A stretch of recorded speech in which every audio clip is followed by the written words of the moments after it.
Okay, marginal and absorption costing आज हम start करेंगे, ठीक है। सबसे पहले तो मैं बता दूं कॉस्टिंग क्या चीज़ है। What is costing? Costing is something which is internal. किसी भी बिजनेस के लिए किसी cost is the amount incurred in making a product, ठीक है ना। कोई भी हम प्रोडक्ट प्रोड्यूस करते हैं तो उस प्रोडक्ट को प्रोड्यूस करने में जो अमाउंट इनकर होती है, हमें जो खर्चा आता है, दैट इज कॉल्ड कॉस्ट। और कॉस्ट के कितने एलिमेंट्स होते हैं? There are three elements of costing. Costing के होते हैं तीन एलिमेंट्स। कौन कौन से? एक होता है मटेरियल, दूसरा होता है लेबर, और तीसरा होता है ओवरहेड्स, ठीक है। मटेरियल, लेबर एंड ओवरहेड्स, तीन एलिमेंट्स हैं कॉस्ट के, ठीक है। मटेरियल क्या होता है? मटेरियल में क्या क्या आता है? जैसे कि जो हम प्रोडक्ट यूज करने बनाने के लिए ऑब्वियसली रॉ मटेरियल इस्तेमाल करते हैं। अगर मेरा फर्नीचर का बिजनेस है तो मेरे लिए रॉ मटेरियल जो होगा, जो मेरी वुड है, that is the raw material, वो मटेरियल है। उसके बाद मैं लेबर रखूंगा जो लोग काम करेंगे प्रोडक्ट को बनाने के लिए, और तीसरी चीज क्या होगी? ओवरहेड्स होंगे, ठीक है ना। अब मार्जिनल और एब्जॉर्प्शन कॉस्टिंग क्या है? बेसिकली कॉस्टिंग ऐसी चीज है जिसके अंदर जो है ना, कहते हैं किसी भी बिजनेस के लिए एक इंटरनल मैटर है, किसी को बताना नहीं होता कि हमें प्रोडक्ट कितने का पड़ा। अगर आप देखो, क्या कहते हैं, कोई एक कंपनी है, मोबाइल फोन बनाती है। अब ये सैमसंग वाले कभी भी आपको ये नहीं बताएंगे कि फोन जो हम बेच रहे हैं हमें कितने का पड़ रहा है। लेकिन ये किसके लिए? सिर्फ इनके अपने लिए, इंटरनल लोगों के लिए, जो कंपनी से रिलेटेड है, कंपनी के सीनियर एम्प्लॉयज हैं, जो उसके अलावा जो पार्टनर्स हैं, जो लोग ओनर्स हैं, उनके लिए, या फिर प्रोडक्शन मैनेजर्स के लिए, ठीक है। तो जिस तरह हम बाकी चीज़ों में अकाउंटिंग स्टैंडर्ड्स देखते हैं, इंटरनेशनल अकाउंटिंग स्टैंडर्ड डिफाइंड है कि ऐसे ऐसे करना है। कॉस्टिंग के लिए बहुत सारे फॉर्मेट्स डिफाइंड नहीं है। जो कॉस्टिंग में फॉर्मेट्स होंगे वो मैंने आपको अपने बना के दिए हैं फॉर्मेट्स, ठीक है। These are the recommended format, लेकिन कोई ये प्रेस्क्राइब नहीं है कि यही फॉर्मेट यूज करना है। आपने कोई और फॉर्मेट भी यूज किया लेकिन आंसर सही आ गया तो मार्क्स मिलेंगे। देखिए, कॉस्टिंग इज बेसिकली कैलकुलेशन। इसमें डेबिट क्रेडिट नहीं है, कॉस्टिंग में कैलकुलेशन है सिर्फ। अच्छा, अब दो तरह की मेथड्स हैं कॉस्टिंग के, एक है मार्जिनल कॉस्टिंग, एक है एब्जॉर्प्शन कॉस्टिंग। दोनों ही परमिटेड हैं। आपकी मर्जी है, आप चाहो तो मार्जिनल कॉस्टिंग यूज करो, चाहो तो एब्जॉर्प्शन कॉस्टिंग। आपका बिजनेस है, आपको डिसाइड करना है कि हमारे बिजनेस के लिए कौन सा ज़्यादा सूटेबल है। तो जो अकाउंटेंट होगा वो डिसाइड करेगा कि मुझे कौन सा मेथड यूज करना चाहिए। अब फर्क क्या है इन दोनों मेथड्स के अंदर? दोनों मेथड में डिफरेंस क्या है? देखो, मार्जिनल और एब्जॉर्प्शन कॉस्टिंग में, marginal costing is basically variable cost. Marginal cost is variable cost, और एब्जॉर्प्शन कॉस्ट जो होती है that is called full cost. Full cost का मतलब वेरिएबल प्लस फिक्स दोनों, variable cost plus fixed cost, दोनों कॉस्ट होती हैं। मार्जिनल के अंदर जो है सिर्फ वेरिएबल होती है, एब्जॉर्प्शन में, यानी कि जब आप अगर आप जो है ना, क्या कहते हैं, मार्जिनल कॉस्टिंग को फॉलो करते हो तो आपने प्रोडक्ट की कॉस्ट में सिर्फ वो कॉस्ट इंक्लूड करोगे जो कि वेरिएबल हो। लेकिन अगर आप एब्जॉर्प्शन कॉस्टिंग के मानने वाले हो तो फिर आप क्या करोगे? आप वो सारे पूरी फिक्स कॉस्ट को भी प्रोडक्ट की कॉस्ट में शामिल करोगे। अच्छा, अब ये कब हो सकता है और कब नहीं हो सकता? कुछ बिजनेसेस ऐसे होते हैं कि जिनके लिए ये सूटेबल है, कुछ के लिए नहीं है।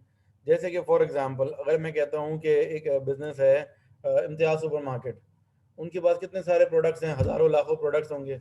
अगर वो ये करें कि अपने प्रोडक्ट की कॉस्ट में अपना दुकान का रेंट भी शामिल करें, तो वो कैसे कर सकेंगे? That is not even possible. अगर वो बोले कि भाई हमारा रेंट अगर 10 लाख रुपए है, तो हम ये काम करते हैं कि ना, क्या कहते हैं, हम पूरे महीने में अगर 1 करोड़ प्रोडक्ट्स बेचते हैं, अगर हम पूरे महीने में समझो कि ना, क्या कहते हैं, 5 लाख प्रोडक्ट्स बेचते हैं, तो यानी कि डिवाइड कर लेता हूँ मैं, और एक प्रोडक्ट के ऊपर $2, $2 का मैं रेंट डाल देता हूँ। अब ये गलत है। क्यों? क्योंकि कोई प्रोडक्ट इनका ऐसा होगा कि जो खुद टॉफ़ी भी बेचते हैं ये लोग, टॉफ़ी खुद ₹1 की है, उस पर $2 का रेंट आ जाएगा। और कुछ प्रोडक्ट ऐसे होंगे कि जो उनकी कॉस्ट 10,000 का कोई प्रोडक्ट है, उसके ऊपर भी $2 डलना, गलत हो जाएगा ना ये, ठीक है ना। इन बिजनेस के लिए ये चीज़ सूटेबल नहीं है। इसको क्या करना चाहिए? उसे वेरिएबल कॉस्टिंग करनी चाहिए, और जो फिक्स कॉस्ट है उसको as a period cost consider करना चाहिए। मार्जिनल कॉस्ट में क्या होता है? Fix cost is considered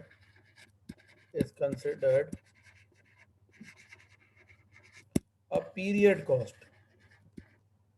marginal costing में हम कहते हैं फिक्स कॉस्ट जो है वो एक पीरियड कॉस्ट है, वो पर प्रोडक्ट एब्जॉर्ब नहीं की जा सकती। उसको ओवरऑल मंथली, मतलब पीरियड वाइज, मंथ या फिर 6 6 मंथ्स या फिर एनुअली हम इसको रिकॉर्ड करेंगे, लेकिन पर प्रोडक्ट रिकॉर्ड नहीं कर सकते।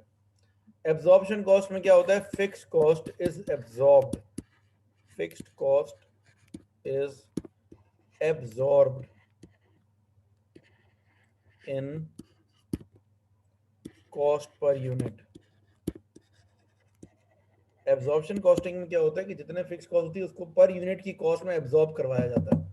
जैसे कि गाड़ियों की फैक्ट्री है और इंडस मोटर कंपनी है, वो लोग कर सकते हैं। वो बोलेंगे हमारी अगर फॉर एग्जांपल 1 करोड़ की फिक्स कॉस्ट है और हम एक महीने में जो है 5,000 गाड़ियां बनाते हैं, हम डिवाइड करेंगे और पर यूनिट पर कार के अंदर हर कार में हमसे 50,000 रुपये फिक्स कॉस्ट डाल देंगे। दैट इज डूएबल, हो सकता है वो। ठीक है ना। तो जो बिजनेस इस तरह के होंगे वो भी चॉइस है हर बिजनेस की कि वो क्या करना चाहें। पीरियड कॉस्ट का मतलब ये है, is a period cost. Period cost का मतलब फिक्स कॉस्ट इनकी भी इनकर हो रही है, लेकिन ये अपनी फिक्स कॉस्ट को पर यूनिट में इनकॉर्पोरेट नहीं कर रहे। ये अपनी फिक्स कॉस्ट को समझ रहे हैं कि ओवरऑल बस मंथली हमारा इतनी फिक्स कॉस्ट है, पर यूनिट पे इसको इनकॉर्पोरेट नहीं कर रहे। तो पीरियड कॉस्ट माना जा रहा है। पीरियड कॉस्ट से मुराद ये कि उसको मंथली कॉस्ट समझा जा रहा है, उसको ये नहीं समझा जा रहा कि पर यूनिट के ऊपर इतनी कॉस्ट इनकर हो रही है। ठीक है। तो ये मेन जो है ना फर्क है मार्जिनल और एब्जॉर्प्शन कॉस्टिंग का। अब मैं आपको फॉर्मेट्स दूंगा, इसके जो फॉर्मेट्स होंगे फॉर्मेट के लिहाज से हम इसको सॉल्व करेंगे। ठीक है ना। अच्छा, एक बात और ये है कि जब हम यानी कि मार्जिनल कॉस्ट निकालते हैं, मार्जिनल कॉस्ट निकालते हैं तो उसमें क्या क्या आता है? Direct material. Marginal cost includes direct material, direct labour और वेरिएबल प्रोडक्शन ओवरहेड्स।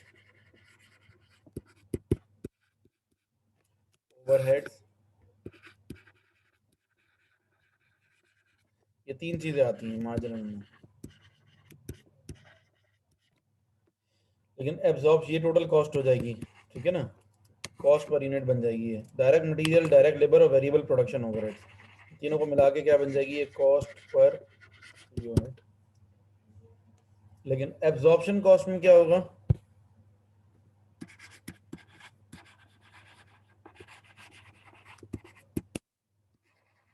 एब्जॉर्प्शन जो फैक्ट्री ओवरहेड्स होते हैं वो भी यही होते हैं, वेरिएबल प्रोडक्शन ओवरहेड्स। ओवरहेड्स होते हैं ना, बेसिकली नॉर्मली फिक्स कॉस्ट होती हैं।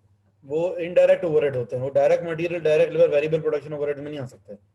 Factory overhead are sort of fix cost. ठीक है। अच्छा, एब्जॉर्प्शन कॉस्टिंग में क्या क्या आएगा? इसमें डायरेक्ट मटेरियल तो आएगा, डायरेक्ट लेबर भी आएगा, वेरिएबल प्रोडक्शन ओवरहेड भी आएंगे। शॉर्ट फॉर्म लिख रहा हूं मैं, रिपीटेड है। और लेकिन एक एक्स्ट्रा चीज क्या आएगी? Fixed production overheads. Fixed production overheads भी शामिल होंगे। ठीक है। यानी कि मार्जिनल और एब्जॉर्प्शन कॉस्टिंग में सिर्फ इतना फर्क है कि मार्जिनल के अंदर 3 चीजें आती हैं, डायरेक्ट मटेरियल, डायरेक्ट लेबर और वेरिएबल प्रोडक्शन ओवरहेड्स। और एब्जॉर्प्शन में 4 चीजें आती हैं, direct material, direct labour, variable production और फिक्स प्रोडक्शन ओवरहेड्स। ठीक है। ये चीजें लिखने की थी सारी, बाकी सब कुछ फॉर्मेट में है। तो ये फॉर्मेट है, देखो, मार्जिनल और एब्जॉर्प्शन कॉस्टिंग का। पहला फॉर्मेट है एब्जॉर्प्शन कॉस्ट का और नीचे जो फॉर्मेट है that is for marginal cost. ठीक है। ये फॉर्मेट सेल्स आएंगे सबसे पहले, फिर लेस करेंगे cost of sales. Cost of sales में opening inventory, cost of production, फिर क्लोजिंग इन्वेंट्री। ये स्टॉक या इन्वेंट्री एक ही बात है, गलती से स्टॉक रह गया, इन्वेंट्री होना चाहिए। अच्छा, इसके बाद आएगा अंडर या ओवर एब्जॉर्ब। ये क्या चीज़ है अभी बताता हूँ। देखो, अंडर एब्जॉर्ब या ओवर एब्जॉर्ब से क्या मुराद है? इसका मतलब ये है कि जैसे कि फॉर एग्जांपल अगर मैंने ये सोचा है कि भाई है ना, अब फिक्स्ड ओवरहेड्स जो हैं, फिक्स्ड ओवरहेड्स को अगर मुझे पर यूनिट एब्जॉर्ब करना है, मुझे प्रोडक्ट की कॉस्ट में अगर फिक्स्ड ओवरहेड डालना है। ठीक है। अब मेरे fixed overheads for example fix production overhead जो हैं वो हैं मेरे 10,000। ठीक है। पर मंथ है मेरे 10,000 है ये। अब मुझे जो है ना क्या कहते हैं, नंबर ऑफ यूनिट्स में इसको एब्जॉर्ब करना है। अब नंबर ऑफ यूनिट्स हमें पता नहीं होते ना, हम अंदाजन बताते हैं नंबर ऑफ यूनिट कितने होंगे। नंबर ऑफ यूनिट्स, अब नंबर ऑफ यूनिट्स कितने होंगे इसके? अब मैंने एक अंदाजन सोचा कि यार अच्छा मैं महीने में 5,000 यूनिट्स तो बना ही लेता हूँ। डिवाइड कर दिया, 10,000 डिवाइड बाय 5,000 किया तो पर यूनिट की कॉस्ट आ गई $2 पर यूनिट। मतलब हर प्रोडक्ट में मैंने $2 की फिक्स कॉस्ट शामिल कर दी। ठीक है, ओके है। लेकिन महीने के आखिर में पता चला कि मैंने 5000 नहीं 5200 यूनिट बना लिए। जब 5200 यूनिट बना लिए और हर यूनिट के अंदर मैंने $2 की फिक्स कॉस्ट भी शामिल कर दी, तो मेरी कॉस्ट मतलब मैंने कॉस्ट कितनी रिकॉर्ड कर ली? 10,400। हालांकि मेरी एक्चुअल कॉस्ट है कितनी? 10,000। इसका मतलब है कि जो डिफरेंस है 400 यूनिट की, क्या हो गया मेरा? Over absorb. जितने यूनिट मैंने एक्स्ट्रा रिकॉर्ड कर लिए, क्या हो गए? ये हो गए ओवर एब्जॉर्ब। तो इसका मतलब ये है कि ये क्या करने चाहिए हमें? ओवर एब्जॉर्ब को लेस करना चाहिए कॉस्ट में से। कॉस्ट मेरी बढ़ गई है बिला वजह, मैंने ज़्यादा चार्ज कर दी कॉस्ट, मुझे क्या करना चाहिए? कम। ठीक है, यानी कि मॉरल ऑफ द स्टोरी है कि जब भी आप एक्सपेक्टेशन से ज़्यादा यूनिट्स प्रोड्यूस कर लो, जितने आपने सोचे थे उससे ज़्यादा यूनिट्स प्रोड्यूस कर लोगे तो ओवर एब्जॉर्ब हो जाएगा। और अगर एक्सपेक्टेशन से कम यूनिट प्रोड्यूस करोगे तो क्या होगा? Under absorb. अंडर एब्जॉर्ब में आपको कॉस्ट बढ़ानी पड़ेगी। अंडर एब्जॉर्ब आपके लिए नुकसानदेह है, आपको कॉस्ट बढ़ानी पड़ेगी। ओवर एब्जॉर्ब में आपका फायदा हो गया, आपकी कॉस्ट कम हो जाएगी। ठीक है, अब ये निकालेंगे कैसे? इसी तरह से निकलेगी। फॉर्मूला इसका क्या है? फॉर्मूला होता है absorbed overheads minus actual overheads. ये अंडर या ओवर एब्जॉर्ब निकालने का। अंडर या and over एब्जॉर्ब्ड, अगर आप absorbed.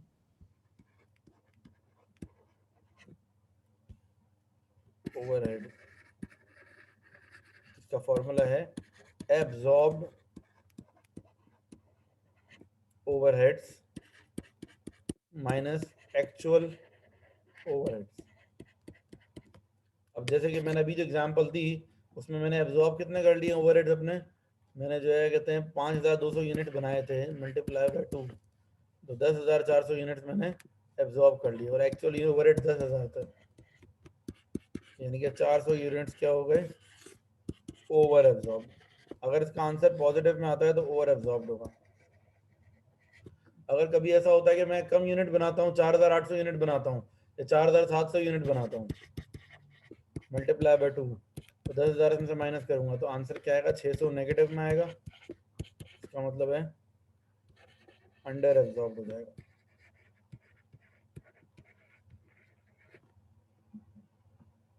ठीक है, क्वेश्चन नंबर 1 सॉल्व करेंगे। क्या लिखा हुआ है? मार्जिनल एब्जॉर्प्शन कॉस्टिंग है। क्वेश्चन नंबर 1 है prepare income statement using marginal costing and absorption costing. दो दफा इनकम स्टेटमेंट बनाएंगे, एक दफा मार्जिनल के हिसाब से, एक दफा एब्जॉर्प्शन के हिसाब से। इनकम स्टेटमेंट बनाने से पहले मुझे क्या निकालना पड़ेगा? Cost per unit. Cost per unit. अब कॉस्ट पर यूनिट निकालूंगा मैं मार्जिनल के हिसाब से भी निकालूंगा और एब्जॉर्प्शन के हिसाब से भी निकालूंगा।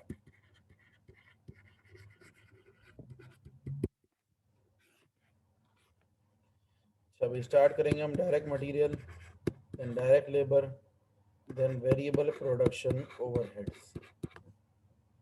ठीक है भाई, direct material, direct labour, variable production overheads. Direct material कितने का है? 10 का। डायरेक्ट लेबर है 12 का और वेरिएबल प्रोडक्शन ओवरहेड्स 5 के। ये दिए में सामने सामने दोनों में आएंगे ये तो। लेकिन एब्जॉर्प्शन में एक एक्स्ट्रा चीज क्या आएगी? Fix production overheads. Fixed production overheads. अब फिक्स प्रोडक्शन ओवरहेड मार्जिनल में नहीं आते, लेकिन एब्जॉर्प्शन में आएंगे। एब्जॉर्प्शन में कितने आएंगे? देखो फिक्स प्रोडक्शन ओवरहेड कितने के हैं? 12,000 के। और डिवाइडेड बाय किससे करेंगे? नॉर्मल एक्टिविटी लेवल से। 12,000 डिवाइडेड बाय 6,000।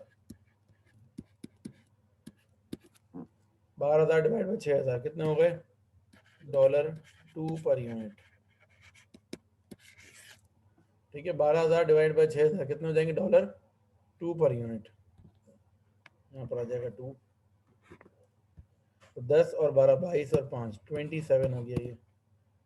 फिर उसके बाद ये हो गया 29 कॉस्ट पर यूनिट। ये क्यों निकाल रहा हूँ मैं? क्योंकि ये मुझे भी ज़रूरत पड़ेगी इसके आगे क्वेश्चन में।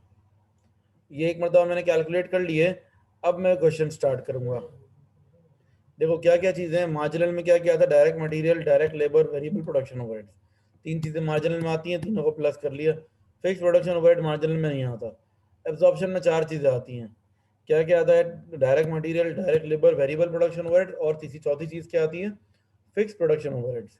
अब फिक्स प्रोडक्शन ओवरहेड जो है वो 12,000 के हैं, ये तो टोटल 12,000 है। Divided by number of unit से करना पड़ेगा। नंबर ऑफ यूनिट आपको दिए हुए हैं। Fix production overhead are absorb using a normal activity level. देखो फिक्स प्रोडक्शन ओवरहेड्स को आप डिवाइड किससे करते हो? अंदाजे के यूनिट से। नॉर्मल एक्टिविटी लेवल मतलब अंदाजन हम आमतौर पर एवरेज कितने बनाते हैं? 6000 यूनिट हमने डिवाइड कर दिया तो $2 पर यूनिट आ गया। सही है। अब इस लिहाज से इसकी वैल्यू हो गई 29। अब हम क्वेश्चन सॉल्व करना शुरू करेंगे। अब क्वेश्चन स्टार्ट करते हैं। सबसे पहले हम लेकिन हेडिंग डालेंगे income statement using marginal costing.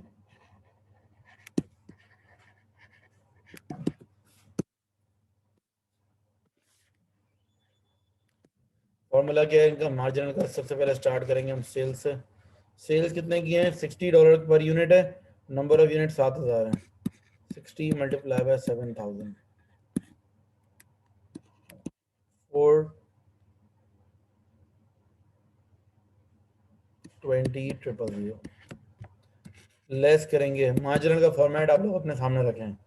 Marginal के फॉर्मेट में क्या होता है? सेल्स के बाद less variable cost of sales, वही कॉलम में variable cost of sales. Variable cost of sales, variable cost of sales में क्या आएगा? Opening inventory, opening inventory. फिर ऐड करेंगे कॉस्ट ऑफ प्रोडक्शन, या वेरिएबल कॉस्ट ऑफ प्रोडक्शन भी कह सकते हैं।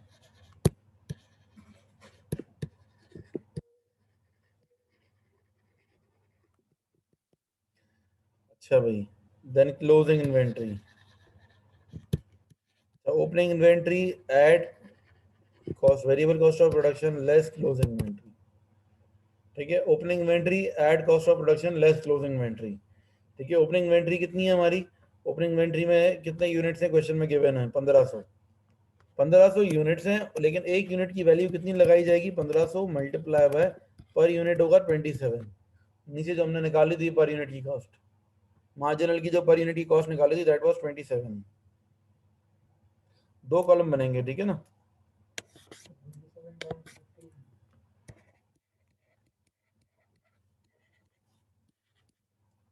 ठीक है, 1500 इंटू 27, 40500। फिर ऐड करेंगे variable cost of production. Variable cost of production क्या होगी? वेरिएबल कॉस्ट ऑफ प्रोडक्शन 6500 है, multiply by cost of production मेरी जो है 6500 यूनिट्स है, multiply by cost per unit कितनी निकाली थी? 27। तो 6500 into 27। Opening inventory, production, closing inventory तीनों की वैल्यू 27 के हिसाब से ही लगेगी, क्योंकि हम मार्जिनल से कर रहे हैं। और क्लोजिंग इन्वेंट्री 1000 यूनिट्स की इंटू 27। ये ब्रैकेट में शो नहीं करना है, सिर्फ मैं आप लोगों को समझाने के लिए बता रहा हूँ। फर्स्ट टाइम कर दो बेशक, लेकिन ये शो करने की जरूरत नहीं है ब्रैकेट में।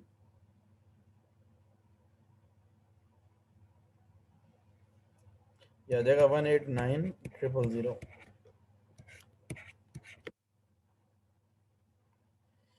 ठीक है, सेल्स में से माइनस कर देंगे तो ये आ जाएगा आपका कंट्रीब्यूशन। ग्रॉस प्रॉफिट नहीं आएगा इसमें, मार्जिनल है ना। मार्जिनल में क्या हम कर रहे हैं? Selling price minus variable cost, तो ये आएगा कंट्रीब्यूशन कहलाता है ये। अंडर या ओवर एब्जॉर्ब का एब्जॉर्प्शन कॉस्टिंग, मार्जिनल में नहीं आएगा। अच्छा एक सेकंड, एक और चीज है, सॉरी, एक और चीज है कंट्रीब्यूशन से पहले। लेस होगा variable selling expenses, less variable selling expenses. Variable selling expenses से क्या मुराद है? वेरिएबल सेलिंग एक्सपेंसेस का मतलब होता है कि अगर आपका कोई कमीशन वगैरह हो, जैसे अक्सर कंपनीज में होता है ना, सेल्समैन को बोलते हैं जितने यूनिट्स आप बेचोगे उस हिसाब से हम आपको कमीशन देंगे। तो क्या होगा? जितने यूनिट बेचेगा उस पर सेलिंग एक्सपेंसेस का मतलब आपको वेरिएबल भी है, जितने यूनिट बिकेंगे उस हिसाब से मिलेगा। अब यहाँ बताया वेरिएबल सेलिंग ओवरहेड्स कितने हैं? $2 हैं। और नंबर ऑफ यूनिट हमने 7000 यूनिट बेचे हैं, तो हाई के ऊपर $2 का ये लगेगा। 7000 मल्टीप्लाई बाय 2 यानी कि 14000 हो गया ये। अब ये दोनों माइनस करेंगे एक साथ। 420 में से 189 भी माइनस होगा और ये 14 भी माइनस ना पहुंच पाएंगे, इनका नहीं लगता। अब 200 नहीं, 180 तक। 217000। ठीक है, ये आपका आ गया। वेरिएबल सेलिंग ओवरहेड भी माइनस हो गया, तो ये अब आंसर जो है हमारा क्या है, ये कंट्रीब्यूशन। सर ये वेरिएबल सेलिंग एक्सपेंस वापसी समझा दें। वेरिएबल सेलिंग एक्सपेंस का मतलब होता है कि अगर अक्सर हमने जो है ना, कुछ कंपनीज अपने स्टाफ को कोई कमीशन ऑफर करती हैं कि आप जितने गुड्स बेच के दिखाओगे, नंबर ऑफ यूनिट जितने सेल करके दिखाओगे, उस हिसाब से आपको कुछ कमीशन मिले, ऑफर करेंगे। तो जितने यूनिट बंदा बेचेगा, आप उसने पर यूनिट कितने $2 का कमीशन मिल रहा है। 7,000 यूनिट अगर बेचा है उसने, तो 7,000 मल्टीप्लाई बाय 2, 14,000 का कमीशन बन गया। ठीक है, ये वेरिएबल सेलिंग ओवरहेड्स हैं, टारगेट्स वगैरह होते हैं उस पर। ठीक है, अब लेस करेंगे हम उसमें से, कंट्रीब्यूशन में से लेस करेंगे फिक्स्ड कॉस्ट।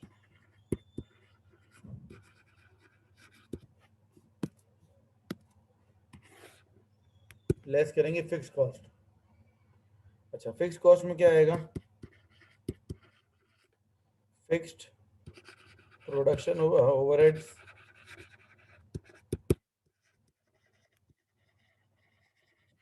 और फिक्स्ड सेलिंग ओवरहेड्स। ठीक है, फिक्स प्रोडक्शन ओवरहेड भी आएंगे और फिक्स सेलिंग ओवरहेड भी आएंगे। सही है।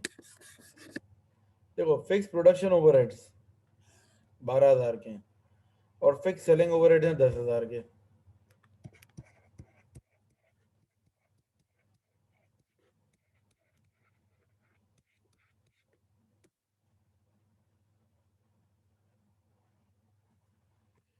$195,000 ये आ गया आपका प्रॉफिट फॉर द ईयर आ गया। ये किसके हिसाब से आया? मार्जिनल के हिसाब से। अच्छा, क्या एब्जॉर्प्शन का भी सेम प्रॉफिट आएगा? नहीं। ठीक है, जाहिर सी बात है, मेथड चेंज करोगे प्रॉफिट चेंज हो जाएगा। जैसे डेप्रिसिएशन में क्या होता है, हम स्ट्रेट लाइन से करते हैं तो आंसर डेप्रिसिएशन अलग आती है, रिड्यूसिंग से अलग आती है ना, चॉइस होती है आपकी मर्जी। इसी तरह कंपनी में भी यही है, इसमें भी चाहे मार्जिनल यूज करो, एब्जॉर्प्शन प्रॉफिट में फर्क आएगा। ठीक है, आपकी चॉइस, आप जो यूज करना चाहो। थोड़ा बहुत आएगा लेकिन ज्यादा नहीं आएगा। ठीक है, यहाँ तक सबने कर लिया तो मैं आगे चलूँ? यस। अच्छा भाई, अब एब्जॉर्प्शन कॉस्टिंग का बनाएंगे, वही सेल्स तो सेम ही रहेंगी। कितनी आई थी? 420,000 लेस, अब इसमें फॉर्मेट क्या है? Less cost of sales. अच्छा भाई, कॉस्ट ऑफ सेल्स के अंदर आ जाएगा आपका, कॉस्ट ऑफ सेल्स में आएगा ओपनिंग इन्वेंट्री,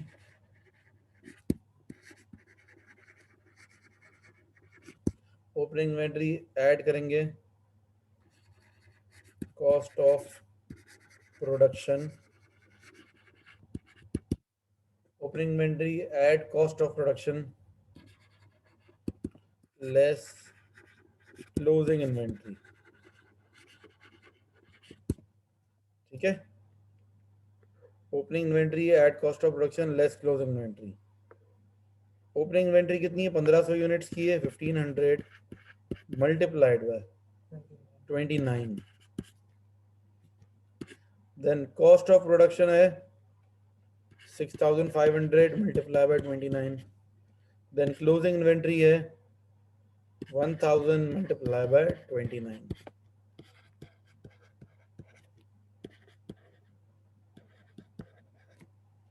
ये जरा मल्टीप्लाई करके बता दो। 188,500। ठीक है,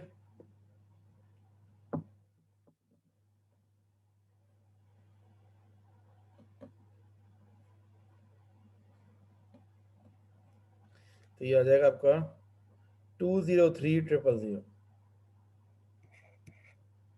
अच्छा, ये यहीं पर लिखेंगे इसको, इसी के नीचे 203,000। अच्छा, अब इसमें अंडर या ओवर एब्जॉर्ब्ड आएगा। अंडर या ओवर एब्जॉर्ब कैसे निकलेगा इसमें देखते हैं।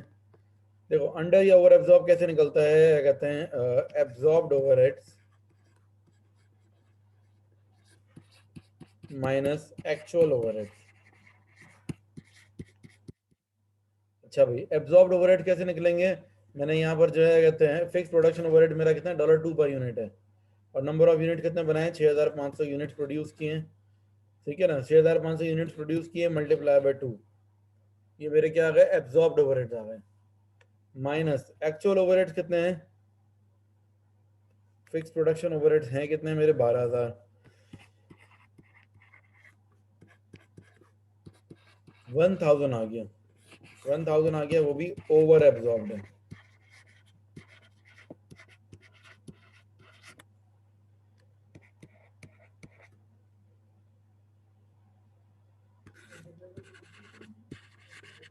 देखो एब्जॉर्ब्ड ओवरहेड कैसे निकलेगा कि भाई कितने यूनिट्स आपने प्रोड्यूस किए मल्टीप्लाई बाय एक यूनिट के ऊपर आपने कितने ओवरहेड लगाए, 6500 यूनिट प्रोड्यूस किए और हर यूनिट के ऊपर कितने ओवरहेड मैंने चार्ज किए $2 के, तो ये मेरे हो गए एब्जॉर्ब्ड ओवरहेड्स।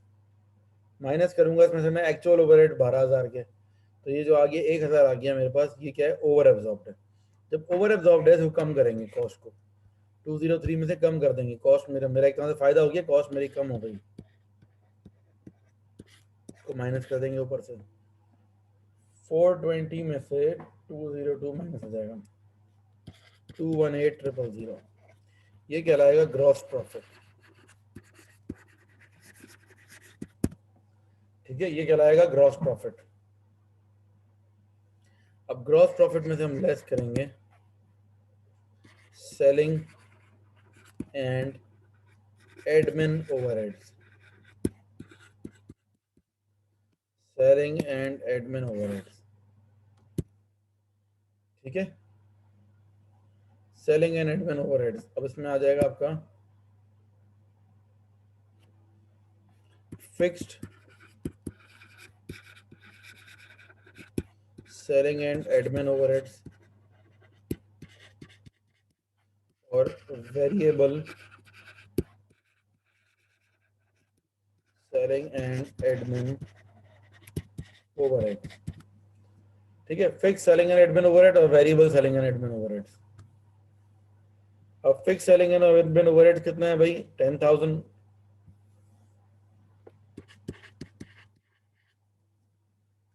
अच्छा उसके बाद है variable selling and admin overheads, variable selling and admin overhead कितने आए थे, 14,000 आए थे, ऊपर भी लिखे थे हमने, याद है, ठीक है ना, 2000 मल्टीप्लाई बाय 7, 2 मल्टीप्लाई बाय 7000, तो यहाँ से प्रॉफिट आ जाएगा मेरा 194,000, ये आ गया profit,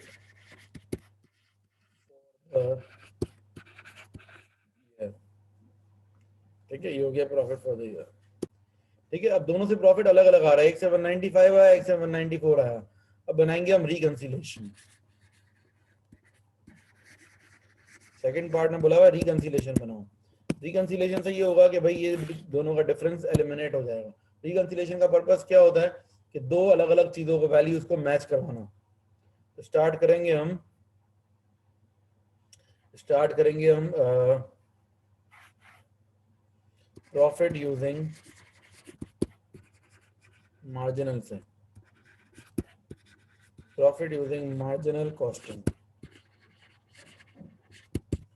profit using marginal costing कितना है भाई, 195,000, तो ऐड करेंगे हम फिक्स्ड ओवरहेड्स,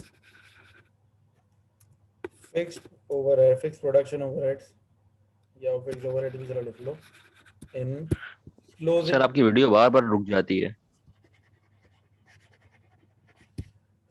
ऐड करेंगे फिक्स्ड ओवरहेड्स इन क्लोजिंग इन्वेंट्री, फिर लेस करेंगे फिक्स्ड ओवरहेड्स इन ओपनिंग इन्वेंट्री, ठीक है, ऐड किया हमने फिक्स्ड ओवरहेड इन क्लोजिंग इन्वेंट्री और लेस किया फिक्स्ड ओवरहेड्स इन ओपनिंग इन्वेंट्री। एक लाइन नीचे ले आता हूं ताकि जगह बन जाए, अच्छा जी, तो ये आ जाएगा प्रॉफिट यूजिंग